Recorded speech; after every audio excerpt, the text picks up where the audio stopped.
दोस्तों, हम सब जानते हैं कि शाहीन बाग का नाम अब पूरी दुनिया में मशहूर हो चुका है।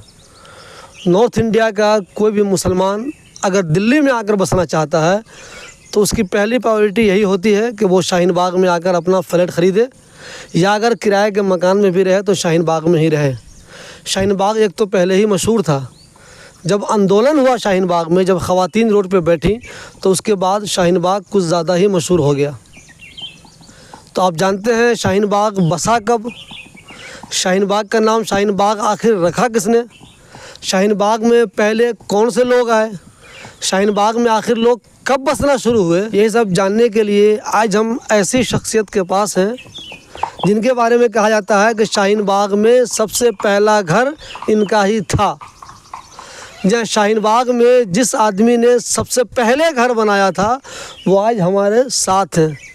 ये मैं अपनी खुशकिस्मती समझता हूँ कि जब मैं बदायूं आया हूँ तो आज मेरी मुलाकात इनसे हो गई। सर, सबसे पहले मुझे आप अपने बारे में कुछ बताइए। कोशिश ये करूँगा कि कोई बात झूठी ना हो जो मेरे हाथ में है।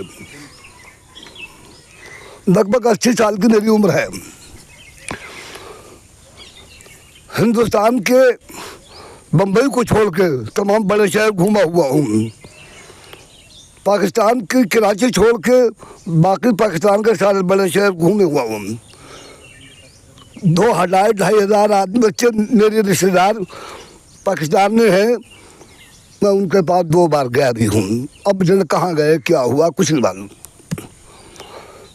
शाहीन बाग दिल्ली में मैं 1956 में रोजी रोटी की तलाश में मैं और एक मेरे बड़ा भाई थे अब्दुल हलीम खान, मेरा नाम है मोहम्मद सलीम खां। गांव के हालात ख़राब हुए तो हम लोग दिल्ली हमारे बाप ने भेज दिया। वहाँ हमने पहले हमदर्द में काम किया।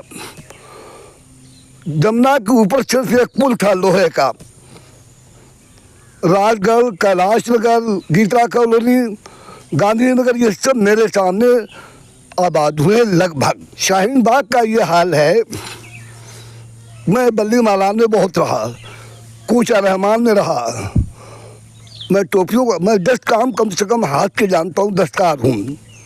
काम मैंने 60-70 किए पेट के पालने के लिए, लेकिन मैं कूदता रहा मेंढक की तरह। नाकाम किसी ने नहीं हुआ, अल्लाह का शुक्र। लेकिन तबीयत नहीं होती थी। अब फजलाबाद हुआ, हो रहा था।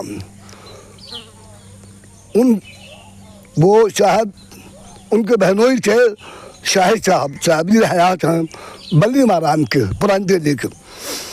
मैं किसी मजबूरी से अबुल फजल में जाके रहा। मेरी ससुराल रामपुर में थी।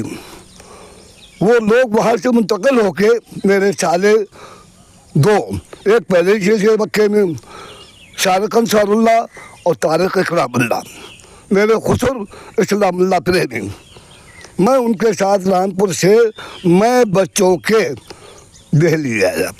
मेरे सारे शारक अंसारुल्लाह पढ़ रहे थे जामिया में, टीटी हॉस्टल में वो उस वक्त रहते थे जो अब लड़कियों का हॉस्टल है। वो माश की तलाश में वो भी सोच रहे थे और सऊदीया जाने की फिक्र में थे। तो मैंने कहा कि तुम ऐसा करो, ये एरिया ज़मीन बिक रही है, लोग प्लाट काट रहे हैं, तुम भी एक प्लान बना दो। ज़मीन का मैं जानता हूँ। बोले बोले भाई तो मैं ज़मीन से कोई वाकिफ नहीं हूँ। मैं इनका पटवारी है, तहसीलदार है, दाखिल खारिज है और जो लटके हैं, मैं ज़मीन वाला आदमी रहा हूँ पहले ही से, गांव से कुछ न कुछ मुझे उसमें दस्तरस है। फिर मेरी जो ज़िंदगी है वो गांव वाली है, शहर वाली नहीं है। मैं शेरवानी पहनता था, मैंने शेरवानी वहाँ जाकर उतार कर रख दी, मुझे से बांधा, दाढ़ी हाथ में ले दी। शाहीन बाग का प्लान शुरू हुआ। पैसा एक नहीं था जेब में। जसोले के लोगों ने कहा कि तुम ज़मीन ले लो, रेट तय कर लो और तुम बेच के हमें देना। एक जब पैसा नहीं था, न मेरी जेब में और न मेरे साले जो हैं अभी, जो शाहीन बाग की बड़ी आबादी, अभी उनकी आदात बहुत है और माशाल्लाह बहुत नेक है। शाहीन मस्जिद है, शाहीन पब्लिक स्कूल है। अब उसके बाद काम शुरू हुआ तो लोग जो सोने की पुलिया तक हम लाते थे और वो वहीं से भाग जाते थे।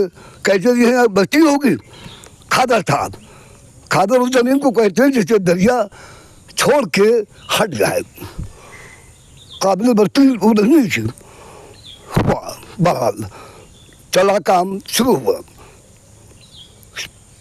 अब उसकी एक वक्त ऐसा आया कि उसकी एक सोसाइटी बनी, कुछ लोग आ चुके थे, बहुत थोड़े। उसे मुझे इलेक्शन नहीं, सिलेक्शन होता था 6-7 साल तक। मुझे ज़बरदस्ती वो तजर्बे की बिना पे या मेरी जो जुबान थी या तजर्बात थे, वो मुझे उसका सदस्य चुन देते थे। अब नाम आया मसले का, नाम का पहले नक्शे में शाहीन बाग उसका नाम दर्ज हो चुका था। दूसरों ने बेची ज़मीन, हबीब ने बेची, उनकी बीवी का निशात नाम था, उन्होंने अपनी ज़मीन का नाम निशात बाग रखा।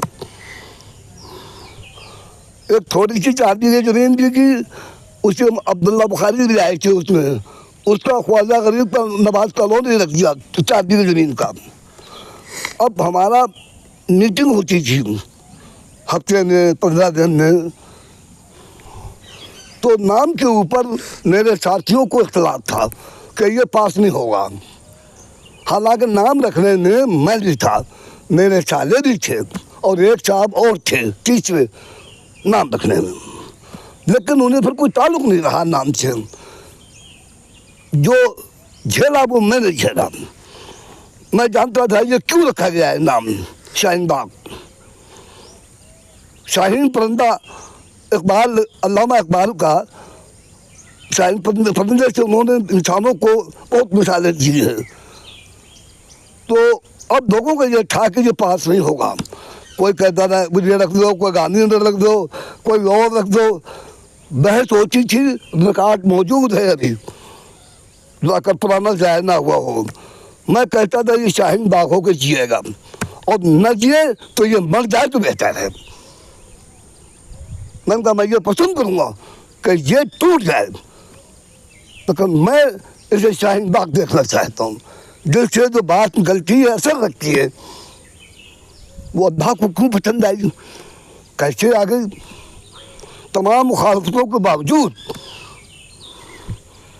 शाहीन बाग टूट गया। शाहीन बाग, शाहीन बाग, शाहीन। पहला घर अब्दुल कादिर बिहार के हैं, जमालपुर के, अब अभी भी है शाहीन बाग में। पहला घर 35 गज में उनका बना। मैंने उसका ठेका लिया, उसमें मुझे 5000 घट गए। वो मेरे दोस्त भी हैं आज भी, बच्चे थे उनके कारोबार का बहुत अच्छा है।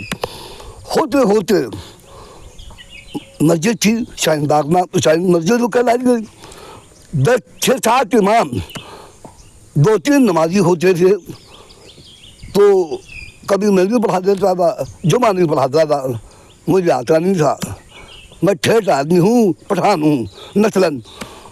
मेरे घर में मौलवी पैदा नहीं हुए, अहले इल्म पैदा हुए हैं। तो होते मस्जिद बहुत से मरहले आए, मैं उसे बयान नहीं करूँगा। बुलडोजर आया, सबसे ज़्यादा जो हमारे एमएलए थे, अभी भी हैं हयात, परवेज हाशमी, उन्होंने यहाँ के लिए कुर्बानी दी। मेरा वो अदब करते थे। मैं उनका इसलिए करता था कि वो हाशमी हैं, मैं इसलिए वो मेरा करते थे कि मैं बड़ा था। मैं उनके पास जाता, मैं अपने कभी जात के काम को नहीं गया, मैं अपने जाति काम को कहीं नहीं गया। वो अब गवाह होंगे। मैं सिर्फ इस बच्चे का, कई दफ़े मैंने अहमद बुखारी को बुलाया और वो आए, ताकि कहीं झगड़े वाली बातें होती थी। उन्होंने समझाया, उनका बहुत हाथ है इसके अंदर। गुजरों का बहुत बड़ा हाथ है, जसोले के गुजर, इसकी आबाद करने में। हालांकि ऐसा है कि किसी का घर कहीं बना है और उसके कागज कहीं के हैं, मुझे मालूम नहीं। मैं खेतों की मेढ़ों को जानता हूँ, फसल होती थी, मैं उसे जानता हूँ। होते होते होते होते अब जो बड़े बड़े प्लाट थे, अब लोग आना वो शुरू हो गए जो वहाँ कैटेगरी मुसलमानों की अच्छी कैटेगरी नहीं थी। आजमगढ़ वाला आजमगढ़ को आवाज़ दे रहा है, वो शराबत का आदमी शराबत को आवाज़ दे रहा है, पठान को आवाज़ दे रहा है। ये मुझसे नहीं देखा गया। मैंने देख लिया कि हालात यहाँ के सुधरेंगे नहीं। जब तक आबादी कम रही उस वक्त तक तो मैं जूझता रहा। 8-10 मस्जिदों के नाम मेरे रखे हुए हैं। 28 मस्जिदें माशाअल्लाह इस वक्त शाहीन बाग में हैं। शाहीन बाग में अब उसमें मेरी भी कुर्बानी है, बहुत की है, किसी किसी के नाम। तो आपने जैसा शाहीन बाग सोचा था वैसा शाहीन बाग अभी है नहीं। अब अफराद के ऊपर वो अल्लाह की तरफ से हुआ, जो दुनिया में वो मशहूर हुआ। वो हमारी औरतें बाहर निकल गई, कहाँ निकल पड़ेंगी, वो हालात में बना दिया ना। तो उसमें जो वो फरेब खोलना चाहिए, जो पला हो कर होंगे, उसे क्या पता है कि क्या है। रसमें रहा शाहबाजी शाहीन नहीं रहते हैं, उसमें गिर रहते हैं, जो मर्दार खाते हैं। अखलाक को एक बात, वैसे कम बोलते हैं, वैसे झूठ बोलते हैं, वैसी चीज़ मिलाते हैं। बल्कि मैं ये कहूँ कि और कौमों के मुकाबले में मुस्लिम आबादी जहाँ बिल्कुल है, उनकी हालत ठीक नहीं है। इंसान कम है, वो इंसान कम है। और मुसलमान तो अब छोड़िए, मैं फतवा नहीं दे सकता। सर मुझे ये बताइए कि आपने जिस शाहीन बाग का ख्वाब देखा था, जो आप लोगों ने जिस शाहीन बाग का ख्वाब देखा था, जैसा आप चाहते थे, तो क्या वैसा तो नहीं है ना अब? कि एक अच्छी बस्ती होगी, चार तरफ से खुली हुई है। शाहीन बाग वो मेरे वकूफ़ वाकिफ है कि चार तरफ से खुला हुआ है। एक तरफ उसके जमुना है, एक तरफ उसकी हाईवे है जो बाप को आबादी हुई, एक तरफ उसके अबुल फजल है। चार तरफ का खुला हुआ प्लाट है वो। अगर लोग अच्छे होते, ज़मीन वही अच्छी होती है जहाँ लोग अच्छे आए। अभी जन्नत मालूम होने लगेगी या ज्वारी झंडारी आ जाए तो ये दोस्त लगने लगेगी। लोग अच्छे नहीं आए, और जो आए थे वो छोटे तुझे भी सलाम और बड़े तुझे भी सलाम। उनका कोई मिशन नहीं था, सिर्फ पैदा करना और पेट पालना। सर चूँकि आपने शाहीन बाग को कायम किया है, तो अगर मैं ये जानना चाहूँ कि अब जो वहाँ लोग रहते हैं उनको आप क्या मशवरा देना चाहेंगे? मेरा क्या मशवरा है, उनके सामने घर घर में वो किताब रखी हुई है जिसे वो पढ़ते हैं। 28 मस्जिदें हैं, वाज होते हैं, लेकिन इसका सुनना और इसका उड़ाना, पंचों की बात सर आंखों पे, पर नाला वहीं के रहेगा। उर्मा बिगड़े हैं, और मछली सर के सर से बिगड़ती है। जिसके उर्मा बिगड़ जाए वो कौन कभी सुधरेगी नहीं। उर्मा बिगड़े हैं इंतहाई, मैं छोड़िए वो लफ्ज नहीं कर सकता। जो कर रहे हैं वो अल्लाह ताला के इल्म है। जो अच्छा कर रहे हैं, बुराई की जड़ों को पानी देने वाले भी हैं, अच्छाई की जड़ों को पानी देने वाले भी हैं। वो कम है, बगैर ज़्यादा है। देखिए दोस्तों, हमने आपको किस अजीम शख्सियत से मिलवाया। जी हाँ, ये वो हैं 2, 4, 5 लोगों में शामिल हैं जिन्होंने शाहीन बाग को बसाया है। सोचिए इन्होंने कितनी मेहनत की होगी, कितनी कुर्बानी दी होगी, क्या क्या झेला होगा इन्होंने उस वक्त, ये सोचकर कि मुसलमानों की एक बेहतरीन बस्ती आबाद हो जाएगी। मगर अब आप शाहीन बाग को देखिए, नाम तो है शाहीन बाग, आपको पढ़े लिखे लोग भी नज़र आएंगे, लेकिन ज़रा गौर कीजिए वहाँ क्या क्या बुराइयाँ हैं। लोग दूसरों का घर कब्ज़ा करते हैं, फ्लैट कब्ज़ा करते हैं, चोरी होती है, फ्रॉड होता है, और वो हर बुराई शाहीन बाग में होती है जो एक बदनाम कॉलोनी में होती है। शाहीन बाग में वो सारी बुराइयां होती हैं जो एक बदनाम कॉलोनी में होती हैं। बुज़ुर्गों ने कितनी मेहनत की, मगर क्या उन्हें वो शाहीन बाग मिला? उन्हें वो शाहीन बाग मिला जिसकी वो तमन्ना रखते थे? जी नहीं, उनको वो शाहीन बाग नहीं मिला। अब भले ही वहाँ कीमा, कुरमा, निहारी, बिरयानी की दुकानें खुल गई हैं, लेकिन जितनी दुकानें खुली हैं उससे कहीं ज़्यादा वहाँ बदतमीज़ियाँ बढ़ी हैं। आपस में ताल्लुकात लोगों के ख़राब हुए हैं। हालात तो इतने ख़राब हुए हैं कि मस्जिदों में भी झगड़े होते हैं। जी सर। मैं एक वाक़या बयान करता हूँ, वाक़या बहुत है। एक जलसा हुआ शाहीन बाग में, उसमें परवेज़ हाशमी और बिधोड़ी जो MLA रह चुके हैं और शायद अभी भी हों, वो भी इस जलसे में, मैं भी उसमें मौजूद था, लेकिन मैं दूर बैठा था, मगर मुझे देख लिया था परवेज़ हाशमी ने कि मैं हूँ। वैसे तो वो भी पहुँचे थे, हमारे सरदार जो वज़ीर आज़म रहे, बहुत शरीफ आदमी थे, उन्होंने भी तकरीर की थी वहाँ, मैं उसमें मौजूद था। छोड़िए, तो उसमें सबका इशारा ये था जग्गन के खाकी जग्गन सिंह की ज़मीन की तरफ को कि ये ज़मीन ग्राम समाज है। जग्गन बहुत बड़ा, मैं कुछ कह नहीं सकता, और किस अखलाक का है वो मैं जानता हूँ। अब तो वो थोड़े पागल हो गए, 10-12 तो ड्राइवर हैं तो उसके। तो हर आदमी का निशाना ये था कि मस्जिद कहाँ बनेगी, मंदिर कहाँ बनेगा, स्कूल कहाँ बनेंगे, ये ग्राम समाज है। उसकी अभी बहुत ज़मीन है वहाँ, मैं था उसमें। जलसा ख़त्म हुआ, ये लोग मोइन खा के मोइन साहब के घर चले गए खुसूसी मेहमान, और मेरी जो सोसाइटी के थे मेंबर वो भी चले गए वहीं को नाश्ते को। मुझे एक आदमी बुलाने आया कि परवेज़ हाशमी बुला रहे हैं आपको। मैंने कहा क्यों बुला रहे हैं, क्या करूँ? खैर गया तो कुछ लोग टेबल पे और कुर्सियों पे नाश्ता कर रहे थे। मेरी सोसाइटी के लोग नीचे फर्श बिछा था दोबरा, उस पर खा रहे थे।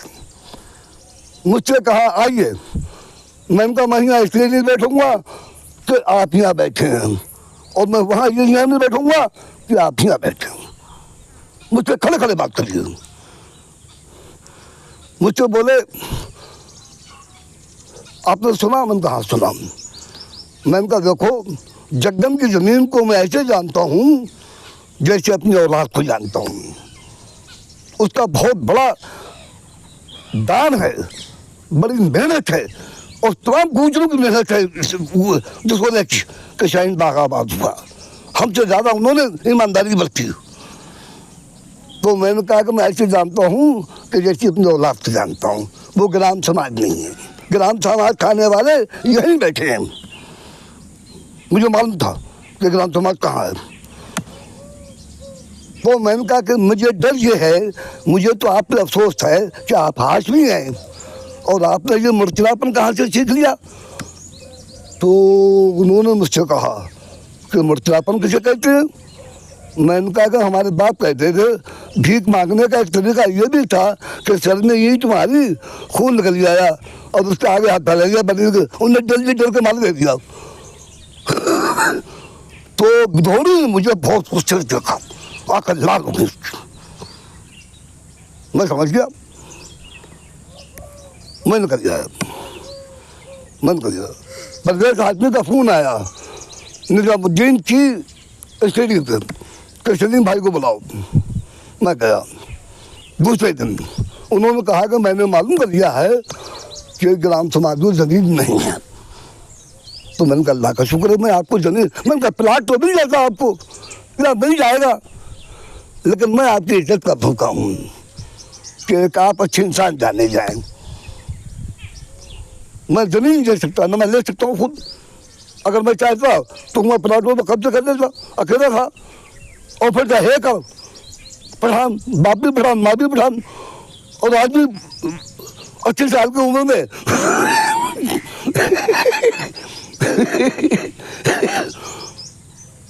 मुझसे बर्दाश्त नहीं होता है। और वहाँ गांधी जी ने कहा है कि उस जगह मत जाओ जहाँ चाहे सोने की बारिश हो रही हो, जहाँ तुम्हारी इज्जत नहीं है। दोस्तों, अभी आपको हमने जिस सलीम खान साहब का इंटरव्यू दिखाया वो आप बदायूं में रहते हैं। जी, शाहीन बाग में सालों तक रहे। ये शाहीन बाग कायम किया, हज़ारों लाखों लोगों के लिए उन्होंने एक नया जगह बना दी, एक नई जगह दे दी उनको रहने के लिए। अब वो सलीम खान साहब अब बदायूं में रहते हैं। जी हाँ, ये उनका फार्म हाउस है जो आप देख रहे हैं। ये जो खूबसूरत सा फार्म हाउस देख रहे हैं, ये सलीम खान साहब का है। बहुत बेहतरीन फार्म हाउस है ये। मैं भी घूमा हूँ पूरी तरह से। इसमें बहुत कुछ है, इसमें देखने की चीज़ें ऐसी है। अगर आप इसको गौर से देखें, कभी मैं कुछ लोगों को मशवरा दूंगा, अगर आप यहाँ आएँ तो सलीम खान साहब के बच्चों से या सलीम खान से किसी से रब्ता कायम हो सके तो उनके इस घर पे ज़रूर आइए। आप देख के आप हैरान हो जाएंगे कितना बेहतरीन तरीके से उन्होंने इस फार्म हाउस को बनाया हुआ है। ऐसा लगेगा आपको एक बिल्कुल जो सेंचुरी होता है ना, वो है, बिल्कुल लगेगा आपको बर्ड सेंचुरी। अगर आप लोग गए होंगे तो वो हो सकता है बिग साइज़ में हो, लेकिन एक छोटे साइज़ में क्या क्या कुछ है यहाँ देखिए आप। ये कितना बेहतरीन तरीके से इन्होंने बनाया हुआ है।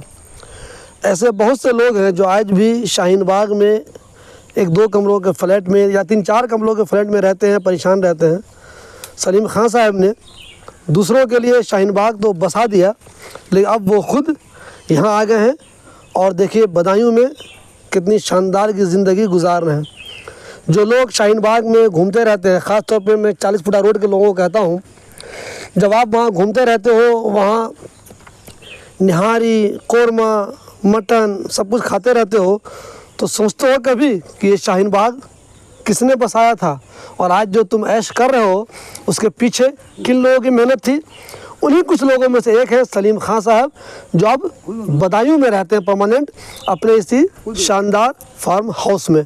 बिल्कुल चैन की ज़िंदगी, ऐसा लगता है बिल्कुल कुदरत के करीब।